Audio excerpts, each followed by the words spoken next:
Germanton multi speciality hospital, doctor Mir Jawad Zar Khan, national award winner, senior orthopaedic surgeon and director of Germanten multi speciality hospital. इनके साथ most senior and well experience doctor की team आपकी खिदमत में रहेगी। Doctor Wasif Azam, doctor Bharvi Chandori, senior cardio.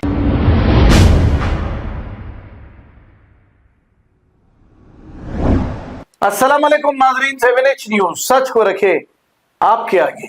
Bahadurpura police station हुदूद के इलाके मोहम्मदी hospital के बिल्कुल बाजू जहां पर लारियां पार्क की जाती थी, वहां पर अचानक आग लगने का वाकया पेश आया है। इत्तला मिलते ही फायर ब्रिगेड और पुलिस ने मौके पे पहुंचकर इस आग को काबू में पा लिया है। आइए देखते हैं ये report.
Germanten multi speciality hospital, doctor Mir Jawad Zar Khan, national award winner, senior orthopaedic surgeon and director of Germanten multi speciality hospital. इनके साथ most senior and well experience doctor की टीम आपकी खिदमत में रहेगी। Doctor Wasif Azam, doctor Bharvi Chandori, senior cardiologist और दीगर स्पेशलिस्ट डॉक्टर की टीम खिदमत अंजाम दे रही है। Robotic surgery, advance cath lab, MRI, operation theatre, ICU, 2D ultrasound and pathological laboratory की 24 घंटे इमरजेंसी सर्विस के साथ अपने तमाम अमराज का मुकम्मल इलाज करवाइए। Germanten multi speciality hospital, opposite to pillar number 150, Attapur, Hyderabad. खबर है शहर की, खबर है गाँव की, खबर है सारी दुनिया की। 7H न्यूज पसंद आए तो लाइक कीजिए, शेयर कीजिए और सब्सक्राइब करना ना भूलें। 7H news.